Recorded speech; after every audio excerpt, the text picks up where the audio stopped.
Herkese merhabalar. Hepiniz YouTube kanalıma hoş geldiniz. Bugünkü örgü anlatımında yine iki şişle örebileceğiniz tek parçadan oluşan harika bir model yapımını sizlerle paylaşmak istiyorum. Bir günde örüp ayağınıza giyebilirsiniz.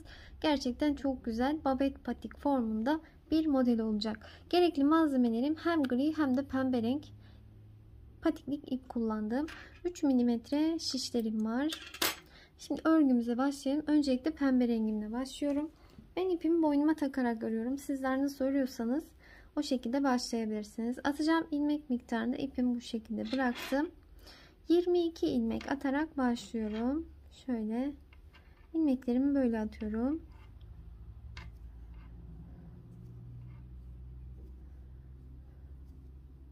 Böyle 22 ilmek atalım. Benim yapacağım bu patik modeli 36, 37 ve 38 ayak numaralarına olur. Diğer ayak numaraları için 2 ilmek fazla eksik yapabilirsiniz. Çok sıkı örenler de yine 2 ilmek fazla yapsınlar. Ben çok sıkı örmüyorum. Normal yumuşak bir örgü yapıyorum. Burası örgümün arka yüzü. Başlangıç ipim burada. İlk ilmeği her zaman örmeden diğer şişime alıyorum. Bir sonraki ilmeklerimi ters olarak örüyorum.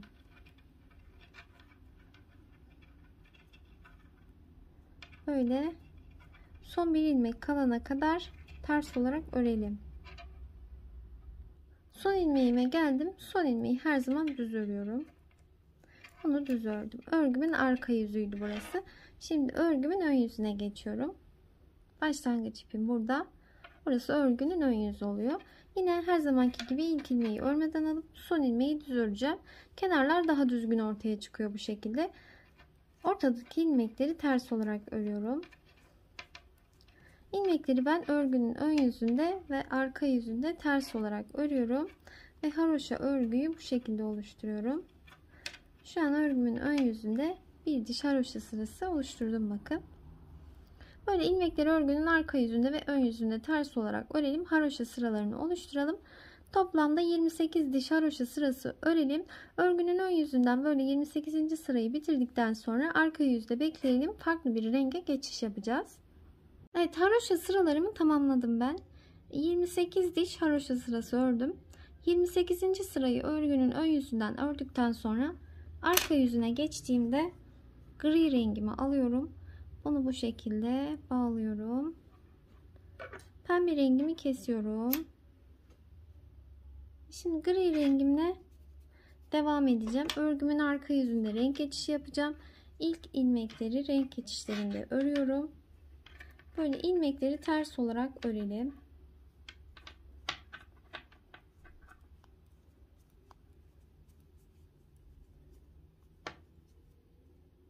Sıra sonuna kadar gidelim. Örgümün ön yüzüne geldim. Burada artık gri rengime devam edeceğim. Toplamda 10 diş haroşa sırası öreceğim. Şöyle birinci sırayı oluşturdum. 10. sırayı ördükten sonra pembe rengime geçeceğim. Bakın şöyle 1, 2, 3, 4, 5, 6, 7, 8, 9, 10. 10 diş haroşa sırası gri rengimle ördüm. Ördükten sonra pembe rengime geçtim. 1, 2, 3, 4, 5, 6, 7, 8, 9, 10. 10 diş haroşa sırası pembe rengimle ördüm. Sonrasında gri rengime geçtim. Yine gri rengimle 1, 2, 3, 4, 5, 6, 7, 8, 9, 10 diş haroşa sırası örüp pembe rengime geçerek yine 28 diş haroşa sırası öreceğiz. Şimdi devam edelim. 10 diş haroşa sırası da gri rengimle bu şekilde ördüm. 1, 2, 3, 4, 5, 6, 7, 8, 9, 10. 10. sırayı örgünün ön yüzünden tamamladım. Arka yüze geçince yine pembe rengimi alıyorum. Bu şekilde düğümlediğimde gri rengimi kesiyorum. Ve şimdi pembe rengime geçiş yapacağım.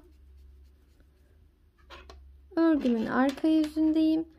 Renk geçişlerinde ilk ilmeği örüyorum. Böyle örelim. Örgünün ön yüzüne geçelim. Örgümün ön yüzüne geldim. Ve haroşa sıralarını oluşturmaya başlıyorum. İlk sıram şu anda bakın bu şekilde oluştu. Şimdi yine 10 diş haroşa sırası pembe rengimle öreceğim. 10. sırayı ördükten sonra örgünün arka yüzünde gri rengime geçip 10 diş haroşa sırası da gri rengimle ördükten sonra tekrar pembe rengime geçip 27 diş haroşa sırası örelim. 28. sırada ilmek kesmeyi birlikte yapalım. Evet, bakın böyle sıralarımı tamamladım. Şöyle baştan itibaren gösteriyorum. Pembe rengimle 27 diş haroşa sırası ördükten sonra örgümün şu an ön yüzündeyim. 28. sırayı örerken ilmeklerimizi keseceğiz. 2 ilmeği birlikte ters ördüm. Kalan ilmeği diğer şişe aldım. 2 ilmeği birlikte ters ördüm. Kalan ilmeği diğer şişe aldım. Böyle 2 ilmekleri ters olarak örüyorum. Son bir ilmek kalana kadar böyle devam edelim. Bakın böyle bitirelim. Son bir ilmeğim kaldı. Onu da şöyle bir defa daha ters olarak ördüm. Şimdi ipimi kısa keseceğim. Şöyle keselim. Burada örgümüzü bitirmiş olduk. Bakın şöyle. Şimdi şu kenardan ilmek alacağız. İster bu kenardan, ister bu kenardan alabilirsiniz. Ben ilmekleri nasıl alıyorum? Şöyle bakın, şu kenarda şöyle bakın. Şöyle bir örgümüz var, bakın gayet düzgün. Onu şu tarafa, ön tarafa yakın ilmeğini alıyorum. Böyle tek kanadını şöyle. Bakın sıra başlarında var böyle. Her sıranın başında böyle ilmekler var. Ben bu şekilde yapıyorum. Dilerseniz örerek de alabilirsiniz. Dilerseniz tığla da toplayabilirsiniz. Böyle misinalı şiş kullanıyorum ben. Çünkü burada ilmek sayısı fazla olacak. Diğer şişlerinizde de yapabilirsiniz. Ben video çekiminde küçük şişlerle zorlandığım için misinalı şişle aldım. Böyle bakın alarak sıranın sonuna kadar gidelim. Böyle ilmekleri aldım. Şimdi şöyle baştan şöyle bir ilmek atıyorum. Bu ilmekle hem ipimi bağlamış oluyorum. Bu attığım ilmekle buradaki ilk ilmeği birlikte örelim. Hem ipimizi de bakın böyle bağlamış olduk. Şimdi ilmeklerin tamamını böyle ters olarak örelim. Aldığımız ilmekler bunlar. Böyle örerek ilerleyelim. Örgümün ön yüzüne geldim. Şimdi 28 tane ilmeğimi örüyorum böyle şişime alarak. Yine haroşa örgüyü kullanıyorum. Böyle 28 tane ilmeği sayarak şişime alacağım. Şöyle sayalım. 2, 4, 6, 8, 10, 12, 14, 16, 18, 20, 22, 24, 26, 28 tane ilmeğimi şişime örerek aldım. Şimdi geri kalan ilmeklerimi şöyle 2 ters öreceğim. 2 ilmeği birlikte aldım, ters olarak ördüm. 2 ilmeği birlikte aldım, ters olarak ördüm. İlmekleri eksiltiyoruz. Böyle 2 alalım, ters olarak örelim. Bunu şurada 28 ilmek kalana kadar devam edelim. Şöyle sayalım. 2, 4, 6, 8, 10, 12, 14, 16, 18, 20, 22, 24, 26, 27 ilmeğim kalmış. 27 ilmeği de böyle tek tek örerek devam edelim. Sıra sonuna kadar böyle örelim. Örgümün arka yüzüne geçtim. Arka yüzde eksiltme, arttırma yok. Bütün ilmekleri böyle tek tek örelim. Ters olarak örelim. Şimdi tekrardan örgümün ön yüzüne geldim. Yine 28 tane ilmeği böyle tek tek örelim. Şişimize böyle geçirelim. 28 tane ilmeğimi tek tek ördüm. Şimdi yine 2 örüyorum. 2 ilmeği birlikte ters ördüm.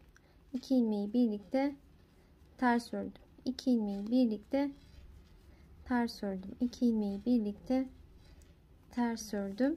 Böyle devam edelim. Şimdi 2 örerek geldim. Şurada 28 tane ilmeğim kaldı. 28 ilmek kalana kadar 2 ördüm. Şöyle şu ortadaki ilmekleri ördüm. Şimdi bunları tek tek örüyorum. Burada 28 tane ilmeğim var. Onları tek tek örüyorum. Sırayı tek tek örerek ilmekleri tamamlayalım. Örgümün arka yüzüne geçtim. İlmeklerin tamamını tek tek ters olarak örelim. Örgümüzün ön yüzüne gelelim. Burası arka yüzü. Evet, şimdi bu kadar ilmeklerimizi eksilttik. 63 tane ilmeğim kalmış benim. Buradaki ilmek sayısı 63, 61, 62, 58, 59 olabilir. Böyle. Burası giyilen kısmın, ayağa giyilen kısmın genişliği olacak zaten. Şimdi ilmekleri kapatacağız. Şöyle 2 diş haroşa sırası ördük. Bunları örerken ilmekleri eksilttik. Şimdi 3. diş haroşa sırasını örerken ilmeklerimizi kapatacağız. Kapatma işlemi yine aynı şekilde. 2 ilmeği birlikte ters örüyorum. Kalan ilmeği diğer şişe alıyorum. 2 ilmeği birlikte ters örüyorum. Kalan ilmeği diğer şişe alıyorum. 2 ilmeği birlikte ters örüyorum. Kalan ilmeği diğer şişe alıyorum. Böyle eksilterek devam edelim. Evet, son bir ilmeğim kaldı. İpimi uzunca kestim. Şöyle ilmeğimi çekiyorum. Bu şekilde sıkıştırdım. Ve patiğimin örülmüş bitmiş hali bu şekilde olacak. Şöyle ikiye katlayarak dikimini yapacağız tersinden. Şimdi şöyle dikimine başlayalım. Tersinden dikiyoruz.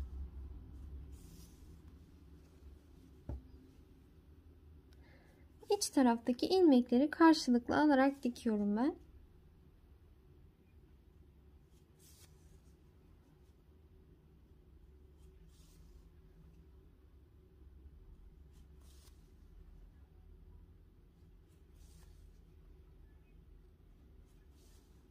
Böyle devam edelim dikerek. Bakın buraya geldiğimizde de yine şu iç taraftan şöyle dikeceğiz. Şöyle devam edelim. Şu uç kısma kadar gelelim. Evet, bu şekilde dikimini tamamladım. Şöyle göstereyim. Tam böyle kalıp gibi ayağa oturan bir patik modeli. Yapımı da çok kolay. Hemen örüp giyebilirsiniz. Kolaylıkla bitirip. Bu da daha önceden ördüğüm. Şuraya ben bir puf çiçek yaptım. Sizler de bu şekilde şuraya puf çiçek yaparak süsleyebilirsiniz. Püskül yapabilirsiniz. Pompon yapabilirsiniz. Kurdaleden yapabilirsiniz burayı. Bu şekilde süsleyebilirsiniz. Umarım sizler için faydalı olmuştur. İnşallah beğenerek ve severek örersiniz. Bir sonraki videolarımda görüşmek üzere. Hoşçakalın. Kanalıma abone olarak desteklerinizi bekliyorum. Kanalıma abone olarak örgülerimi ve videolarımı takip etmeye başlayabilirsiniz. Hoşçakalın.